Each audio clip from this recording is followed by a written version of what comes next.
haleluya. Haleluya, haleluya. Gonga na mwenzako, mwambie kwa Yesu kumekucha. Kwa Yesu kumekucha. Mwambie tena kwa Yesu kumekucha. Kwa Yesu kumekucha. Mwambie tena kwa Yesu kumekucha. Kwa Yesu kumekucha. Naomba usiende mbali kwa sababu kumekucha. Haleluya. Wakolosai sura ya kwanza mstari wa 13. Wakolosai sura ya kwanza mstari wa 13. Biblia inasema wazi, naye alituokoa katika nguvu za giza, akatuhamisha na kutuingiza katika ufalme wa mwana wa pendo lake, ambaye katika yeye tuna ukombozi, yani msamaha wa dhambi. Haleluya. Tuna ukombozi, msamaha wa dhambi. Pigia Bwana makofi mengi sana. Haleluya. Amen. Tunapolisikiliza neno la uzima sasa, pale ulipofunika macho yako, nataka nimshukuru Mungu kwa ajili ya neno la uzima.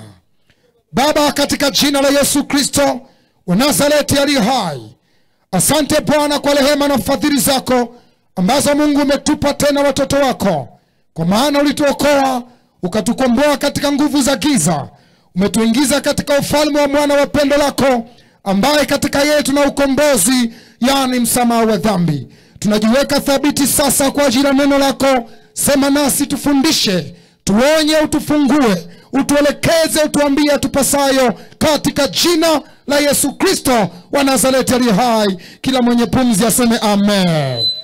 Hebu sema amen. Hebu sema amen.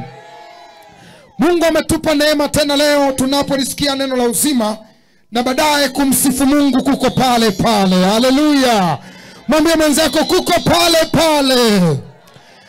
Maana ya mkutano, maana ya kampeni ya injili sio tu neno, ni pamoja na kumsifu Bwana na kumpa ukuu wake. Haleluya. Mungu anafurahishwa sana napoona watoto wake wamekuja pamoja kwa ajili ya kumpa sifa na kujifunza maneno yake. Mpe Bwana makofi mengi. Sijaona matawi. Haleluya. Haleluya. Haleluya. Haleluya. Biblia inasema kwa habari ya kukombolewa kwetu. Na leo nataka niongelee kwa habari ya masuala ya usuli ya familia. Leo nataka niongee kwa habari ya urithi ndani ya familia. Urithi ndani ya familia. Haleluya. Kuna mambo ambayo Mungu anayaheshimu sana. Jambo mojawapo ni jambo la kulisi. Unalisi nini? Unalisishwa kitu gani? Watu wengi kwenye maisha tulio nayo ni maisha ambayo fotokopi wenzetu waliwahi kuyaishi zamani, kwenye asili zetu, kwenye familia zetu, kwenye koo zetu, kwenye kabila zetu, na sisi leo tunayaishi. Kuna mtu maisha ulionayo sio yako, yaliwahi kwanza kuishiwa na baba yako, mama yako aliwahi kuyaishi. Tabu ulizonazo leo, shida ulizonazo leo hazijaanza na wewe. Ugonjwa ulionao leo, kisukari ulichonacho, ukimwi ulionao, kwanza aliwahi kuuishi aliyepita na wewe umeubeba. Leo tunataka tuambie kila urithi tuliourithi, kwa kujua ama kutokujua, utuachie twende zetu katika jina la Yesu Kristo wa Nazareti aliye hai. Haleluya, watoto wa Mungu. Biblia inazungumza wazi kwa habari ya urithi. Nisome maandiko machache ambayo yatatusaidia kupiga hatua kwa habari ya somo letu la leo kuhusiana na ukombozi wa familia. Lakini leo tunaangalia kwa habari ya urithi wa ubaya. Urithi ndani ya familia. Urithi ndani ya familia. Biblia inazungumza wazi. Kitabu cha waraka wa kwanza wa Petro. Unaweza ukafungua Biblia yako pamoja na mimi kama na Biblia karibu. Waraka wa Petro, tujifunze maneno haya, maandiko matakatifu yasemavyo, na baadaye nikwambie kwa uzuri sana. Waraka wa kwanza wa Petro, ile sura ya kwanza na mstari wa 3. Waraka wa kwanza wa Petro sura ya kwanza mstari wa 3, Biblia takatifu inasema: ahimidiwe Mungu Baba wa Bwana wetu Yesu Kristo, ambaye kwa rehema zake nyingi alituzaa mara ya pili, ili tupate tumaini lenye uzima kwa kufufuka kwake Yesu Kristo katika wafu. Mstari wa 4, tupate na urithi usioharibika, usio na uchafu, usionyauka, uliotunzwa mbinguni kwa ajili yenu. Biblia inasema wazi kwamba Mungu ametufanya sisi tupokee ukombozi kwa kufufuka kwa Yesu. Lakini sio tu kufufuka, lakini pia tupate na urithi usioharibika, usio na uchafu, usionyauka. Nataka ujifunze maneno haya. Kama Petro anasema kuna urithi usio na uchafu, usionyauka, maana yake ni wazi kuna urithi wenye uchafu, wenye kunyauka. Kwa nini? Kwa sababu kuna urithi pia usio na uchafu. Kama kuna urithi wenye uchafu, basi wana uhakika pia kuna urithi usio na uchafu. Haleluya. Katika familia zetu na koo zetu kuna urithi wa aina nyingi tumelisi. Kuna watu wamerisishwa majina ya bibi zao. Kuna watu wamerisishwa majina ya mama yako. Kuna watu wamerisishwa mienendo na tabia za babu yako. Kuna mtu namna ulivyo kuanzia sura mpaka tabia ulizonazo ni sifa za mjomba wako aliyefariki tangu zamani. Kuna mambo ambayo kwenye ulimwengu leo tumeyalisi pasipo kujua. Ndio maana hata katoto kakizaliwa, kakianza kukua kakiwa na tabia fulani, utaona hata watu mtaani nasema tabia alizonazo ni kama za mama yake mdogo. Kwa tabia hizi ni kama za shangazi yake. Kwa tabia hizi ni kama za mjomba wake. Kwa nini? Kwa sababu amebeba kutokea kwa mjomba. Sasa sio tabia tu zinaweza kulisishwa, hapana. Paka roho zinaweza kulisishwa. Roho inaweza ikaambukizwa. Matatizo yanaweza kurisishwa. Shida zinaweza kurisishwa. Magonjwa yanaweza kurisishwa. Laana inaweza kurisishwa. Ndio maana jioni ya leo tuongee kila mmoja kwenye familia yake. Ulialisi mambo mabaya, tuiambie mambo yale ya kuachia katika jina la Yesu. Uende zako na mipango ya Mungu juu yako katika jina la Yesu Kristo. Geukia jirani yako, mwambie mabaya ulioyalisi. Mwambie tena mabaya ulioyalisi leo ya kuachie. Kwenye Biblia kuna mambo ya ajabu sana. Kuna mambo ya ajabu sana. Aliwahi kuishi mfalme mmoja anaitwa mfalme Ahabu. Ahabu alitenda mabaya sana mbele za Bwana.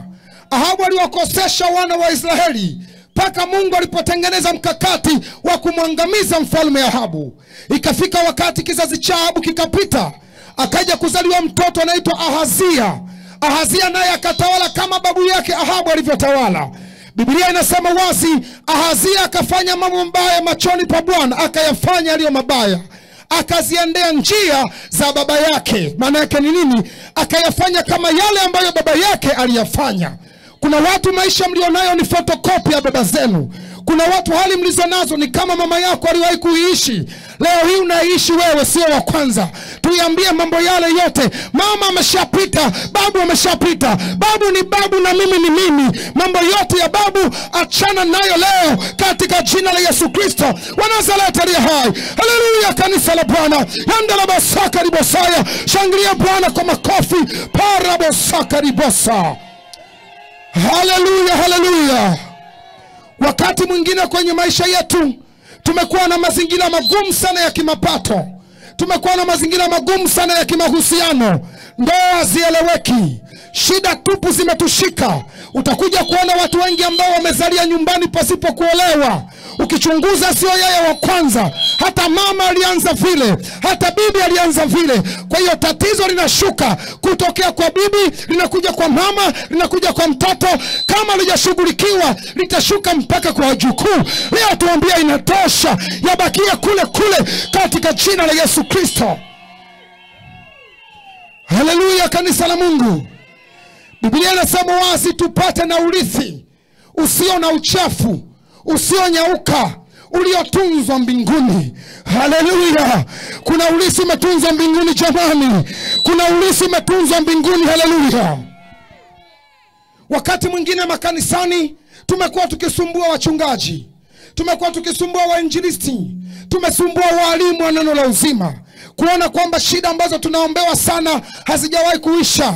Unaombewa na mtumishi, unaombewa na mwinji, unaombewa na mchungaji, tatizo halijaondoka. Unafikiri shida iko kwa mchungaji? Hapana. Shida iko tangu kwenye familia yako. Kuna mambo yamekaa kwa miaka mingi ndani ya familia, yameweka na mizizi. Ili yaondoke yanahitaji nguvu sana. Leo tutaita nguvu ya kukata mizizi ya uovu ndani ya familia zetu. Inawezekana kwa jina la Yesu. Urithi wa tabia, urithi wa laana, urithi wa magonjwa, urithi wa mauti, ule si wa ajali, ule si wa ndoa, ulio mchafu, inawezekana kuachana nao leo kwa jina la Yesu Kristo. Ndio kia jirani yako, mwambie inawezekana. Mwambie tena inawezekana. Mwambie tena inawezekana. Mwambie tena inawezekana. Niliwahi kuhudumia mtu mmoja katika mkoa wa Dar es Salaam. Niliwahi siku moja nikiwa nakuhubiri neno la uzima kwa njia ya mitandao. Ndugu zangu, mimi pia ni mhubiri wa mitandaoni. Nikiwa nakuhubiri neno kwa habari ya roho za familia. Nilikuwa nafundisha kwa habari ya roho za familia, namna ambavyo family spirit, roho za familia zimeshambulia familia nyingi sana kwa wanadamu. Zimeshambulia sana na kuwafanya wanafamilia wengi kufa kabla ya wakati, kutoolewa, kuharibu mimba, kuzaa nje ya ndoa na mambo kadha wa kadha. Nikiwa nafundisha, dada mmoja akanifuata baadaye, akaniambia, mwalimu, ulichokisema ni kweli. Kwetu hatujawahi kuolewa, dada zangu hajawahi kuolewa, mama yangu pia alichukuliwa tu mpaka baba alipokufa, na hata mimi nilikuwa niolewe, lakini mambo yamebadilika. Nikamuuliza, hebu nieleze nini kilitokea kwenye hiyo familia? Dada akaanza kujimwaga, akaanza kuniambia maneno waziwazi. Nilishangaa sana kwa habari hile. Akaniambia, mwalimu, mimi nilikuwa nimeposwa, tayari uchumba umepiga hatua. Tumeshaanza kushona sale, tayari kitambaa kimeshajulikana rangi ya harusi, ukumbi tayari tumelipia, kadi za harusi zimeanza kusambazwa. Lakini mchumba wake akaota ndoto siku 3 tofauti, ndoto zikafululiza zinazofanana. Kanisa la Mungu, haleluya. Naomba unisikilize vizuri sana jambo hili, kwa sababu watu wengi wamelisi mambo mabaya pasipo wao kujua. Nikamwambia yule dada, hebu nieleze kitu gani kimekusibu, kwa sababu alikuwa ni dada mrembo. Dada mlembo, anasikia kwenye kanisa moja wapo la Kipentekoste, siwezi kulisema jina hapa. Yule dada nikamuuliza nini kinaendelea. Akaniambia, mwalimu, jambo lilonikuta ni hili. Niliposwa mimi tayari na hatua zote zimeendelea. Mahali imeshalipwa, uchumba umeshatangazwa, tayari tunasubiri sia send off na harusi. Yule dada akaanza kuniambia kwamba mchumba wake akaota ndoto. Kwenye ndoto yule baba akaota vibabu viwili vinamtokea ndotoni, vinamwambia yule kaka, achana na mtoto wetu, huyu ni mtoto wetu, hawa kwao huwa hawaolewi, vunja huo uchumba, achana naye. Vilivyomwambia hivyo, vile vibabu vikageuka, vikaondoka. Yule kaka akastuka, akajitia moyo kwamba ni ndoto tu. Maisha yakaendelea, wakaendelea mipango ya ndoa, wakaendelea mipango ya harusi, wakaendelea kabisa kutoleana auti, kusalimia ndugu, kupeleka kwa shangazi, kumtambulisha kwa marafiki na mashosti kadha wa kadha.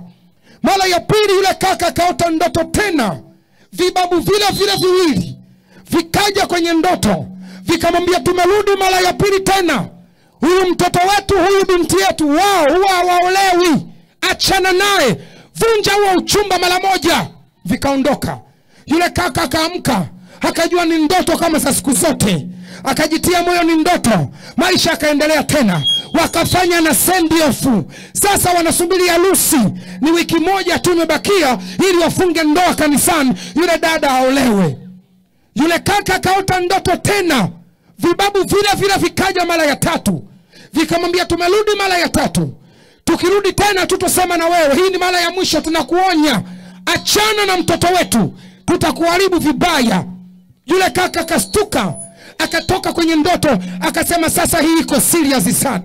Akamuita yule dada kikao, akamwambia, sikiliza we dada, kuanzia leo mimi na wewe mambo yetu basi. Uchumba umefia hapa, mahali nimesamee, harusi achana nayo, nimeshalipia ukumbi wa harusi, acha hela iende, kuanzia leo mimi na wewe basi. Huyu dada akanitafuta, akaniambia, mwalimu, nimekusikiliza unafundisha mambo haya ya kifamilia. Kama ningekusikiliza mwezi mmoja kabla, ningesimama kwenye maombi, ndoa yangu ingefungwa. Nikamwambia, dada, mambo huwa ndivyo yalivyo. Siku zote neno ningejua huja baada ya madhara mabaya sana. Mtu wa Mungu kwa hapa, inawezekana kabla ya neno ningejua leo, isikia sauti ya Bwana, tuzivunje kazi za giza kwenye familia katika jina la Yesu Kristo. Haleluya, kanisa la Mungu. Huyu dada akaniambia, mwalimu, ningekusikia tangu zamani, nisingekuwa na matatizo haya. Akiwa katikati ya kilio analia machozi mengi sana, nikamfariji, nikamtia moyo, nikamwambia kuolewa inawezekana. Lakini mimi nikataka kujua, je, tatizo hili ni lako au ni tatizo la kifamilia? Nisikilizeni watu wa Mungu, kuna shida sio za mtu personal. Kuna shida ziko kwenye level ya kifamilia. Shida ikiwa kwenye level ya kifamilia, mamlaka zitakazo kupiga vita ni mamlaka za juu sana, kwa sababu zimeatamia familia nzima. Wao sio wa kwanza, zilianza tangu na babu yako, zimekuja na baba yako, zimekuja kwa kaka zako, zimekuja kwa dada zako, zinakushikilia na wewe. Leo tuziambie, hata kama zimekaa miaka mingi, tuziambie mamlaka za giza zikuachie uende zako. Let my people go in the name of Jesus. Acha watu wangu waende. Hallelujah, hallelujah. Amen. Bwana Yesu apewe sifa. Amen. Tumsifu Yesu Kristo. Mwana kondoo Mungu ameshinda. Hallelujah. Kwa hiyo nikamwambia dada, hebu nieleze shida hii kwenu ikoje? Niambia kwanza familia yako ikoje? Dada akaniambia mama yake yupo, ila baba alifariki. Anasali kwenye kanisa mojawapo la Kipentekoste. Mama hajawahi kuolewa, dada zake hawajawahi kuolewa, na yeye mwenyewe ndio imeshindikana. Nikamwambia binti, sikiliza vizuri, shida ulionayo sio shida yako, ni tatizo la kifamilia. Ukitaka kulishughulikia unahitaji nguvu kubwa sana, kwa sababu ni shida iliyokaa kwenye familia kwa miaka mingi. Naongea leo hapa nikiwa Umalila. Kuna watu kwenye familia zenu kuna shida tele. Kuna watu kuna uchawi kwenye familia. Kuna watu kuna uchoyo kwenye familia. Kuna watu kuna magonjwa kwenye familia. Kuna watu kuna kucheleweshwa. Kuna watu kuna kufa kabla ya wakati. Ndani ya familia zetu zimesongwa na mashetani wa ngazi ya juu. Leo tuwaambie kwa jina la Yesu, liko jina lipitalo majina yote.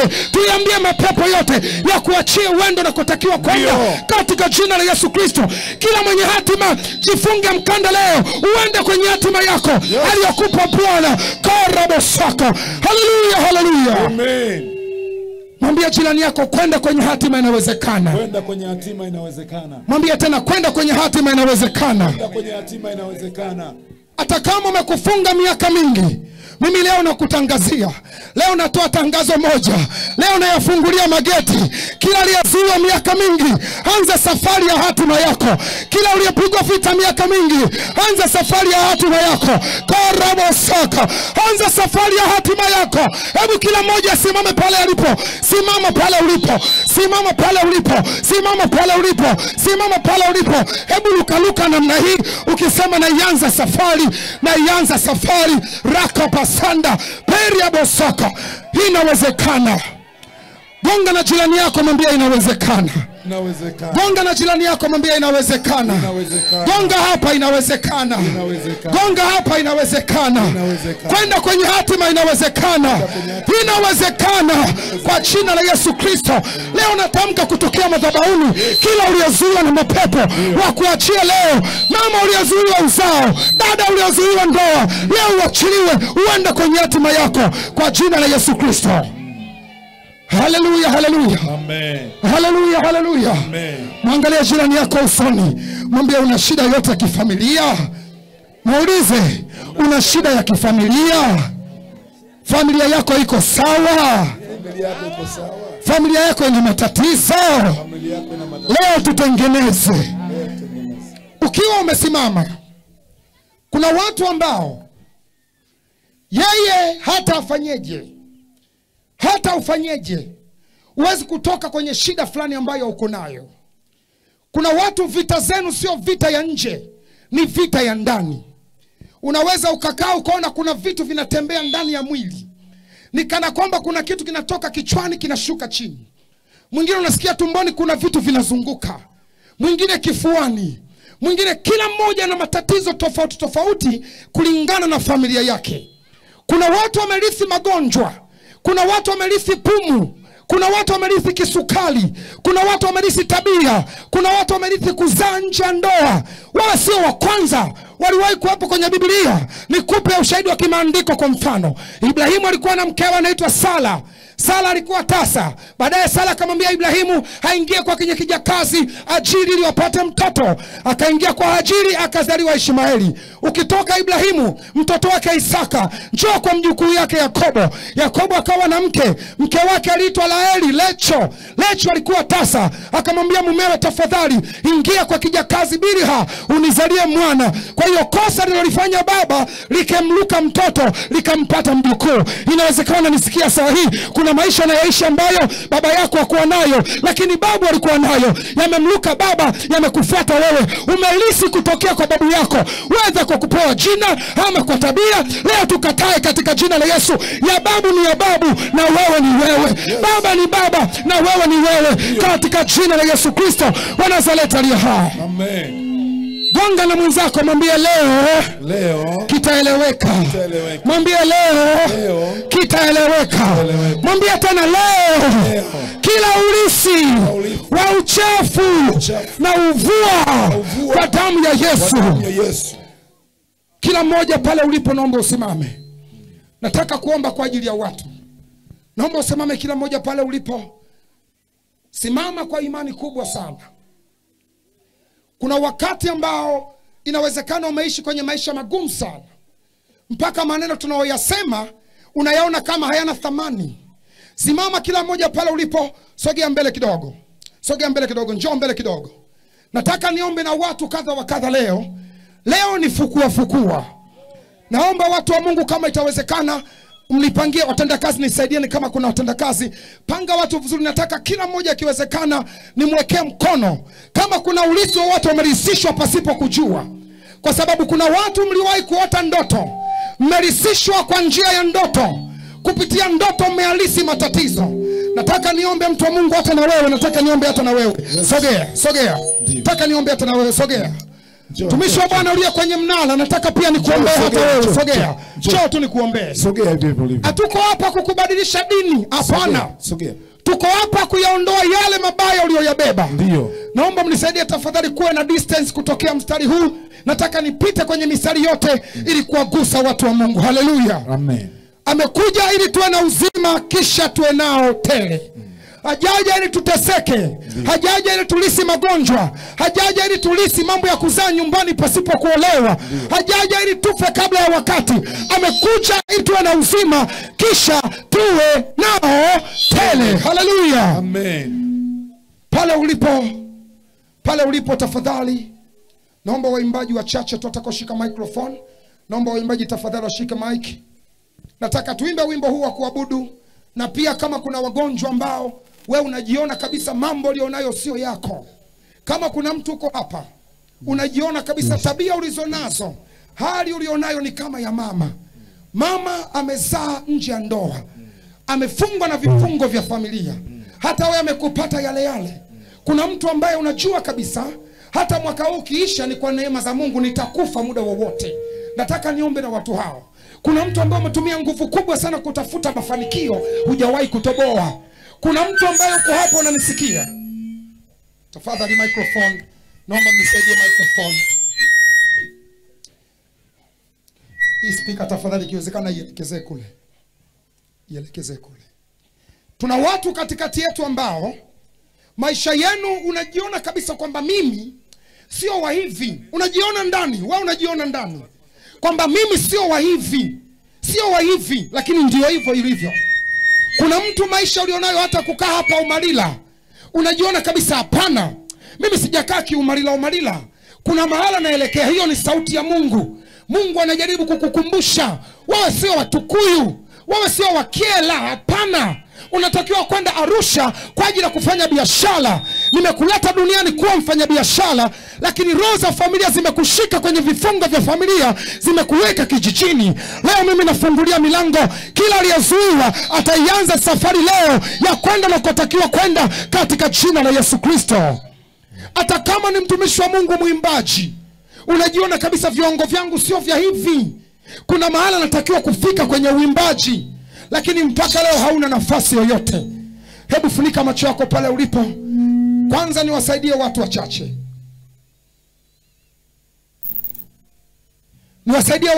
Kwanza.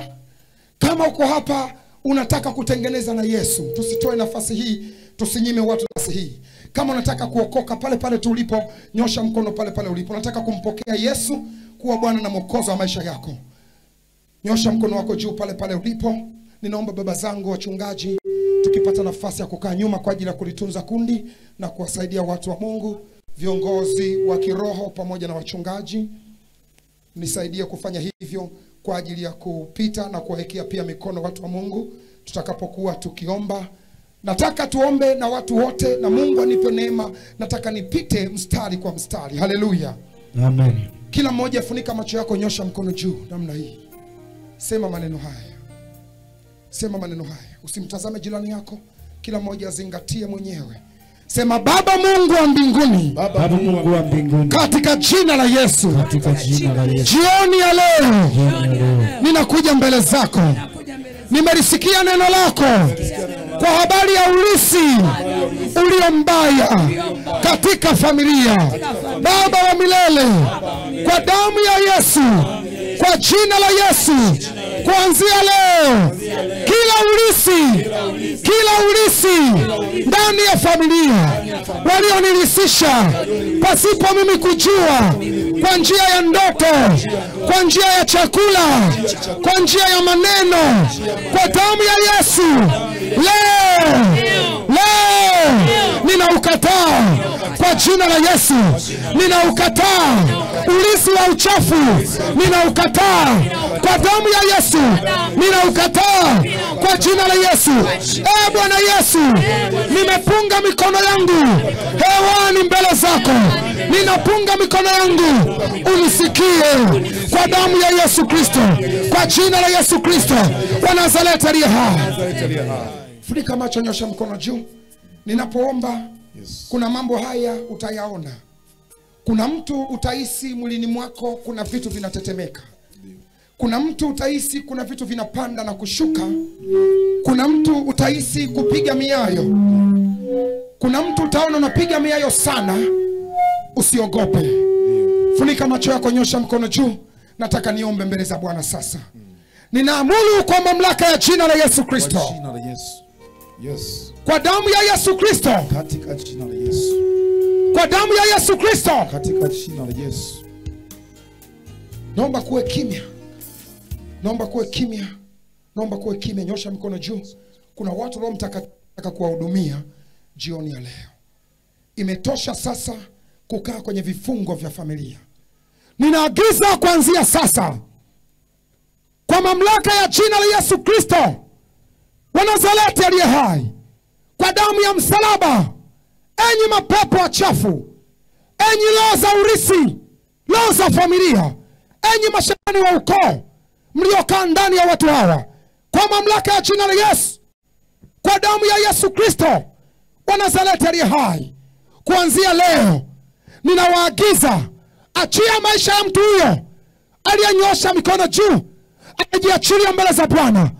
Achia maisha yake, achia maisha yake, achia maisha yake, achia maisha yake. Kuanzia leo, kuanzia leo, kuanzia leo, usikae kwake.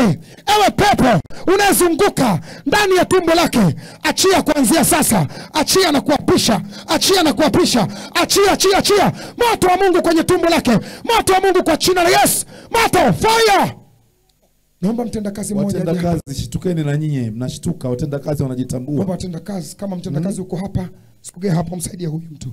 Kwa mamlaka ya jina la Yesu Kristo wa Nazareti aliye hai, kwa damu ya Yesu Kristo, ombea huyu, kemea huyu, jina la Yesu, noka.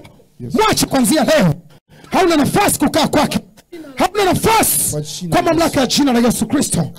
Akapasaya karabosaka yanda babasaka ribosaya.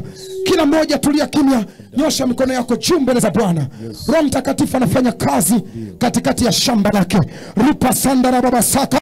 Hata wale wanaotufuatilia mitandaoni, katika jina la Yesu Kristo, ninaamuru kila urithi uliorisishwa ukiwa umelala ndotoni. Kuna uliyeota ndoto unakabidhiwa vitu. Kwa mamlaka ya jina la Yesu, na waagiza kuanzia sasa, mwacheni huyu mtoto. Achia. Achia maisha yake. Ngoka. Toka. Achia kwa jina la Yesu. Hauna nafasi kukaa kwake. Hauna nafasi. Achia maisha yake kuanzia leo. Funguke, awe mzima. Ombea huyo, ombea huyo. Kwa mamlaka ya jina la Yesu, ninaagiza kuanzia leo, enyi mapepo wa ulisi mliokaa kwa binti huyu, mfungue mtoto. Mfungue huyu mtoto aliyembeba. Enyi mapepo wachafu uliyekaa kwa binti huyu, funga vilago kuanzia leo. Toka ndani yake, ng'oka. Ng'oka kwa jina la Yesu. Ng'oka. Saidia na huyu pia. Watenda kazi tafadhali.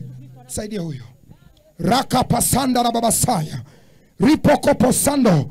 Reke posa yanda. Raba babasaka. Riko posando. Yete raba ribosako. Kwa jina la Yesu Kristo. Amekuja ili tuwe na uzima, kisha tuwe nao tele. Kwa mamlaka ya jina la Yesu, ondoka kwa binti huyu, usikae kwake tena. Kwa mamlaka ya jina la Yesu, ng'oka. Ng'oka, ewe pepo, chia, chia, ng'oka kwa jina la Yesu. Toa pepo huyo. Rapa sanda rababa hapa. Tulia kimya kila mmoja, nyosha mikono juu na yafungulia mageti leo. Rikopo sanda, kwa mamlaka ya jina la Yesu Kristo wa Nazareti aliye hai. Kwa damu ya Yesu Kristo, enyi majini mahaba mliolisishwa, enyi mapepo wa uzinzi mliolisishwa, kwa jina la Yesu Kristo wa Nazareti aliye hai. Raka pasando, uchawi, uchawi, ulozi, loza uchawi mliolisishwa, kwa mamlaka ya jina la Yesu. Loza uchawi mliolisishwa, kwa damu ya mwana kondoo, ondoka kuanzia leo. Hauna nafasi kwenye maisha yake. Hauna nafasi, nasema hauna nafasi. Repa sanda, riko posaya, kwa mamlaka ya jina la Yesu.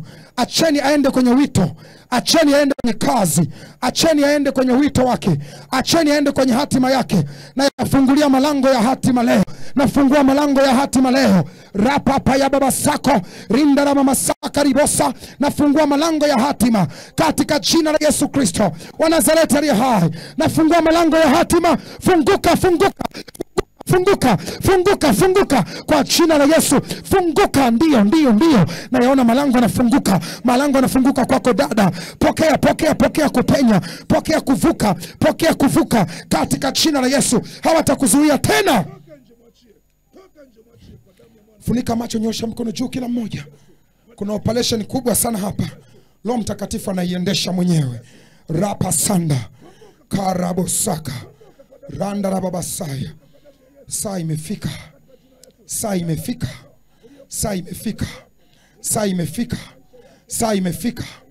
Katika jina la Yesu, na kutengenezea divine helper, na kutengenezea msaidizi wa kiroho wa kukushika mkono na kukupeleka kwenye hatima yako. Imetosha kukaa kwenye ukame. Imetosha kwa jina la Yesu Kristo. Rapa sanda, katika jina la Yesu Kristo wa Nazareti aliye hai. Kuanzia leo, kila mamlaka za giza zisipate nafasi kwako. Na ziagiza mamlaka za giza, roho chafu, enyi mashetani wa ukoo, achieni hatima ya mtu huyu aende kwenye hatima yake. Ramba saka ribo sanda, yete terebebe saya, riko posaka yanda, rapa paya baba sako, rinda na baba saka ribo saya, katika jina la Yesu Kristo. Na uliyeko mtandaoni pamoja na sisi, pale pale ulipo, moto wa Roho Mtakatifu ukufuate. Kila ulisi uliolisishwa kichawi, uliyeota ndoto ukalishwa nyama ndotoni, uliyefanyishwa maagano ya ulisi, maagano ya ulisi, na yasambalatisha leo, na yavunja maagano ya ulisi kwa damu ya mwana kondoo, kwa jina la Yesu Kristo. Kuanzia leo maagano ya ulisi yavunjike. Ondoka ndani yake, vunjika kwa jina la Yesu. Vunjika kuanzia leo, hauna nafasi. Toka, toka, toka, toka, chia, chia kwa jina la Yesu. Kemea pepo huyo, kemea pepo huyo. Rapa saka, rika papa ya basaya, yendere bebe saka ribosa, raka paya basayo, rinda la baba saka ribosa, katika jina la Yesu Kristo wa Nazareti aliye hai. Raka paya baba hata, riko posaka yanda. Imeandikwa, joeni kwangu nyote msumbukao na wenye kulemewa na mizigo, nami nitawapumzisha. Imeandikwa, rapa paya baba sako, rinda la basaya. Ingawa tunaenenda katika mwili, hatufanyi vita kwa jinsi ya mwili, maana silaha zetu zina uweza katika Mungu hata kuangusha ngome. Raka paya basaya riko bosaka, mkaribieni Mungu, mpingeni shetani naye atawakimbia. Rapa ya babasaka, uende kwenye wito wako. Rinda rabasaya karabosaka yanda rababasapa rika paya babahato rinda ramasako ribosa yete rakabasa imanduru momosaka pa yaka tarababahapa riko posaya, asema Bwana. Rinda rababasaka rika pasaya, dhiki yako haitakuwako tena, asema Bwana. Raka paya basako rinda rababasaka, kwa jina la Yesu Kristo wa Nazareti aliye hai, kila ulichokulisisha kichawi, ulisi wa matatizo, ulisi wa magonjwa, ulisi wa laana, ulisi wa shida, ulisi wa mikosi, repo saya, leo imetosha. Ukuachie uende kwenye hatima yako kuanzia leo. Kuanzia leo na yafungua malango yako, malango ya hatima yako, na yafungua malango yako, malango ya hatima yako. Kwa damu ya mwana kondoo unayetakiwa kuzaa watoto, uzae watoto. Mfungue mtoto huyu, mfungue mtoto aliyembeba. Kuna kitu nakiona ndani ya huyu dada. Kuna kitu nakiona ndani ya huyu dada. Kuna kitu nakiona ndani ya huyu dada. Naisikia sauti nasema, wakati wako umefika. Wakati wako umefika. Wakati wako umefika. Kuanzia leo katika jina la Yesu Kristo. Baba, utukufu wako udhihirike kwake. Mapenzi yako yatimie katika jina la Yesu Kristo wa Nazareti aliye hai. Raka pasaya karabosaka, kwa jina la Yesu Kristo. Yes. Nasikia sauti imeniambia huyu wakati wake umefika. Rapa saka ya basaya rinda la mama saka ribosa yata raka posa riposoya rika baba yendele bebe saka. Asante Bwana kwa ajili ya kusanyiko lako. Asante Bwana kwa ajili ya watoto wako. Asante Bwana. Rika paya bahata yanda la mama sako riko posaka, katika jina la Yesu Kristo wa Nazareti aliye hai. Imetosha kukaa kwake. Enyi mapepo, imetosha kukaa kwake. Roho za familia, imetosha kukaa kwake. Mmemtawala tangu akiwa kwenye tumbo la mama yake. Kila mwanamke uliye hapa, kila mwanamke uliye hapa, katika jina la Yesu, kila mwanamke uliye hapa nisikilize vizuri, weka mkono wako kifuani. Kila mwanamke uliye hapa weka mkono wako tumboni. Sorry. Baba uliye hapa weka mkono kifuani. Mama uliye hapa weka mkono tumboni mwako. Kuna operation Mungu anataka kuipitisha kwenye vifua hivyo. Katika jina lipitalo majina yote, kuanzia leo kila kilichowekwa kwenye tumbo lako, mikoba ya uchawi, katika jina la Yesu, mikoba ya uchawi, kwa mamlaka ya jina la Yesu Kristo wa Nazareti aliye hai, na iondoa kwenye tumbo hilo kila utasa uliotengenezwa, utasa uliotokea kuzimu, katika jina la Yesu Kristo wa Nazareti aliye hai. Na uondoa utasa ndani yako, na uondoa utasa ndani yako, na uondoa utasa ndani yako. Roho ya kuzaa mapooza na iondoa ndani yako. Hautazaa mapooza wala hautaharibu mimba, katika jina la Yesu Kristo wa Nazareti aliye hai.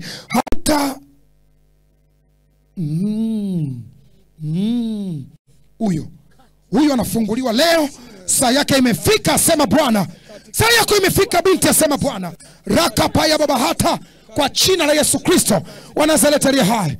Shughulikie huyo, msaidieni huyo dada. Rapa ya basako, saa yako imefika. Mungu akuletee divine helper atakaye kushika mkono na kukupeleka kwenye hatima yako, katika jina la Yesu Kristo. Na kuombea baraka kwenye maisha yako ya utafutaji, maisha yako ambayo Mungu amekupa, na kutengenezea divine connector, mtu atakaye kushika mkono na kukupeleka kwenye utele wa maisha yako, katika jina la Yesu. Pokea baraka za kwenda kwenye hatima yako. Mungu akuletee rafiki atakaye kupeleka unakotakiwa kwenda, katika jina la Yesu Kristo. Ubarikiwe na kazi zako zote uzifanyazo.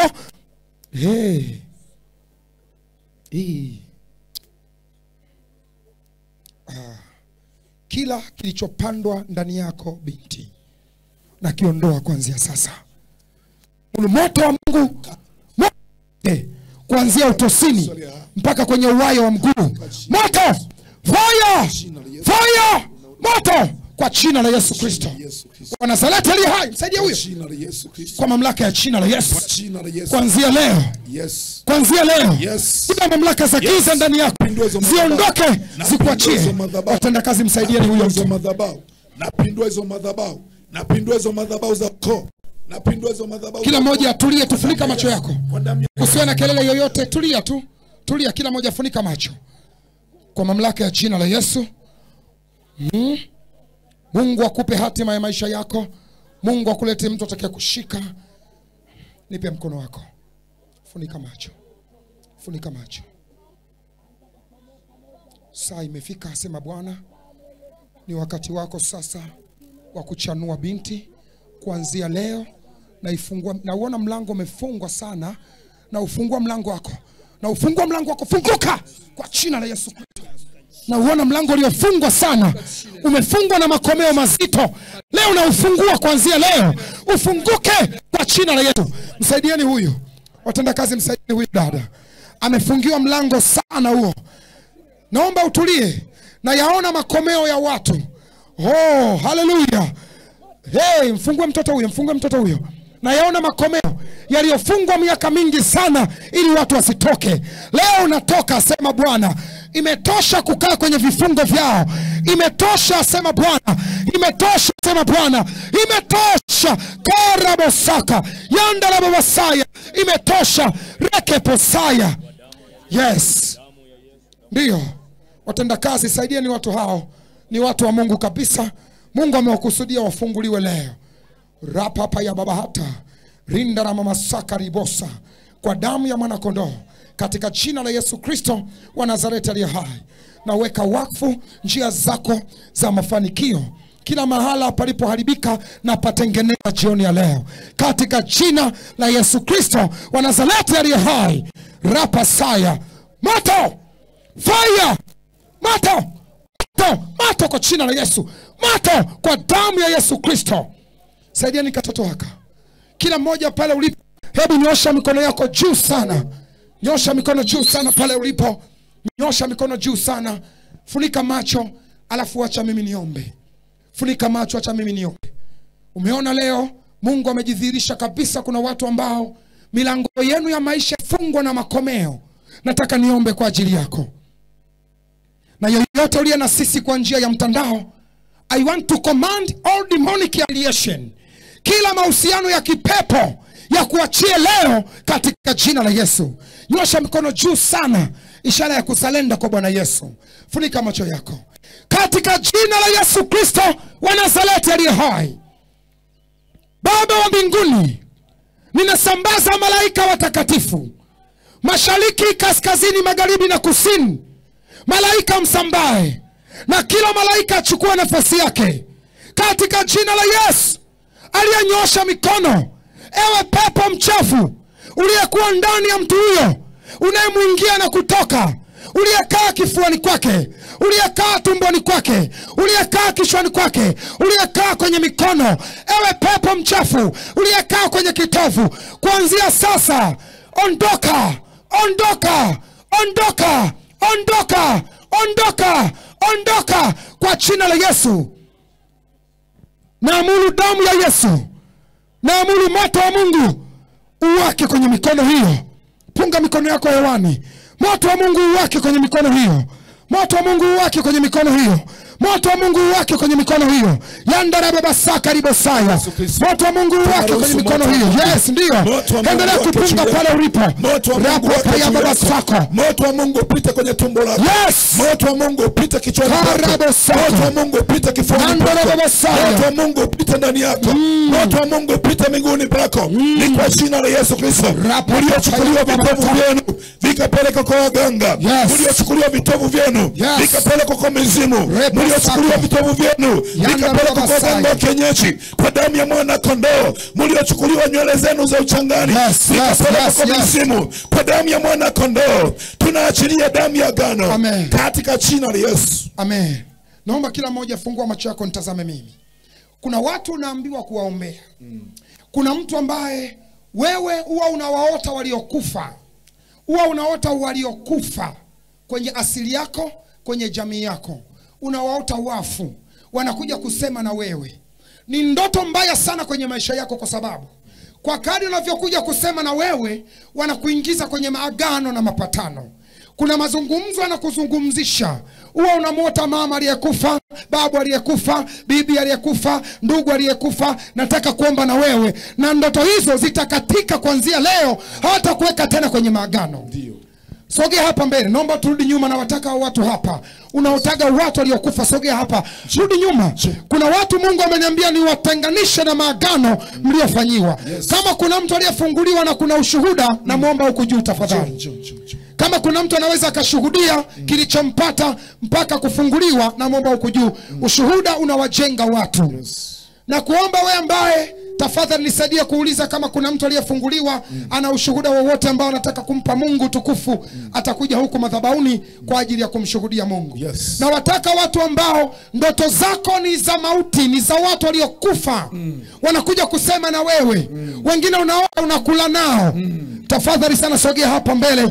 Nyosha mikono yako juu pasipo kujua ni dini gani, hebu gani, una miaka mingapi. Nyosha mikono yako juu. Sogea, changamka, changamka. Naomba uwe mwaminifu. Nyosha mikono juu mbele za Bwana. Unaosha maiti, unaosha. Mambo haya ni ya msingi sana. Usalenda mbele za Bwana. Funika macho yako, sema maneno haya.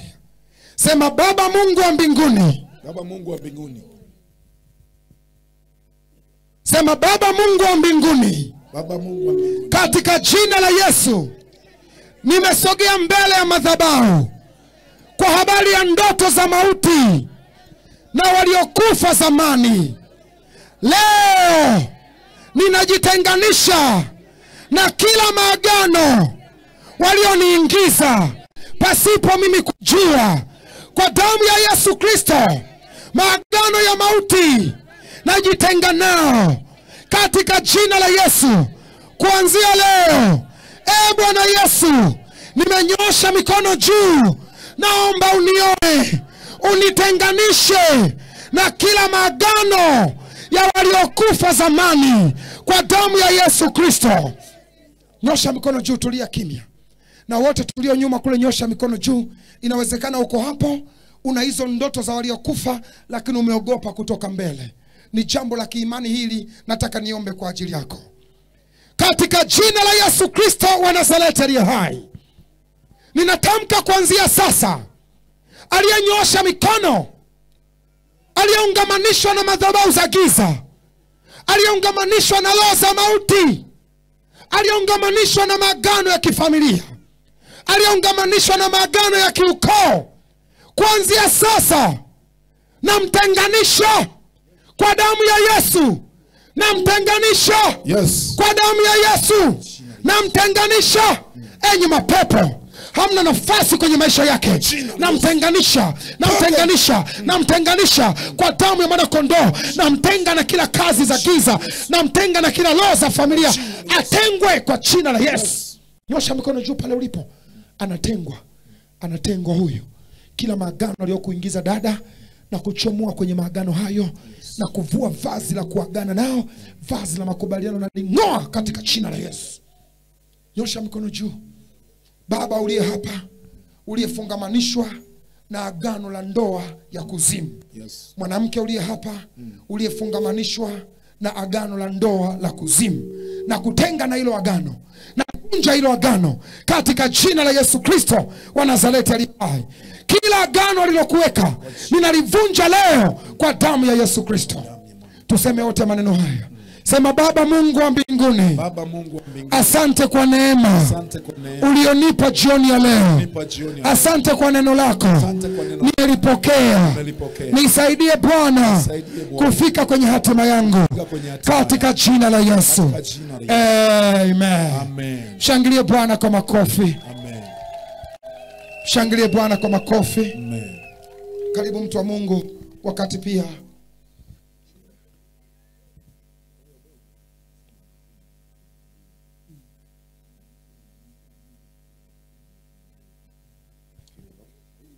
sogea hapa rafiki yangu. Unaitwa nani? Bernard. Bernard. Wewe unaishi wapi? Naishi Masieta. Masieta ni hapa hapa Umalila? Ndio, ile ni mzaliwa wa Rwanda. Mzaliwa wa Rwanda. kijiji cha Luanda kule. Ndio. Wewe ulikuwa na shida gani sana? Nilikuwa na shida ya wizi. Kwa hiyo wewe ulikuwa mwizi. Ndio. Okay. Pigie Bwana makofi. Amen. Sasa naomba nikwambie mimi kilichotokea kwa huyu. Huyu yeye alikuwa anajiona tu ana kiu ya kuiba. Alikuwa anajiona na shida ya wizi, lakini nikwambie yeye amejiona hivyo, lakini kinachomfanya awe mwizi. Haleluya.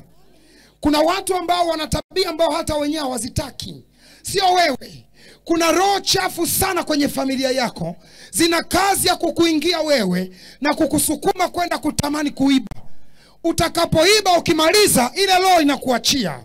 Ndio maana kipindi ukimkamata mwizi, ukamwambia mwizi jielezee, pale mwizi mpaka anatetemeka. Kwa nini? Ile roho iliyomtia ujasiri wa kuiba imemwachia, sasa yuko yeye mwenyewe. Mnanielewa jamani? Unaweza kuwa hapa wewe hujasema lolote, lakini wewe una tabia chafu kuliko huyu. Unaweza kumwona huyu ni mbaya, lakini kuna mtu uko hapa ni jambazi, kuna mtu uko hapa ni mzinzi, kuna mtu uko hapa ni mchawi, kuna mtu uko hapa ni kibaka, kuna mtu uko hapa ni msengenyaji, kuna mtu uko hapa ni mnafiki wa kutupa. Wokovu umefika kwa mtu huyu leo. Shangilia Bwana kwa jina la Yesu. Amen. Wokovu umefika kwake. Haleluya. Amen. Baba, katika jina la Yesu Kristo wa Nazareti aliye hai, inawezekana kabisa umemkusudia huyu katika makutano haya. Utukufu wake ukae kwako. Baba, ninaomba kwa jina la Yesu, mtu huyu atahubiri injili, atafikia kuhubiri injili, atakwenda kwenye vijiji mbalimbali, atakuwa mhubiri huyu katika jina la Yesu. Hatakufa mpaka hatima yake ifike. Yes. Atalihubiri neno la uzima vijijini, atalihubiri neno la uzima mjini, atalihubiri neno mzima nje ya Tanzania, ndani ya Tanzania. Leo nakuombea kwa damu ya mwanakondoo, uende kwenye mipaka ya Tanzania, uende ng'ambo, ulihubiri neno la uzima katika jina la Yesu Kristo wa Nazareti aliye hai, na kila mmoja aseme amen. Amen. Wokovu umefika kwako. Amen. Mungu akutunze na ukalihubiri neno kwa jina la Yesu.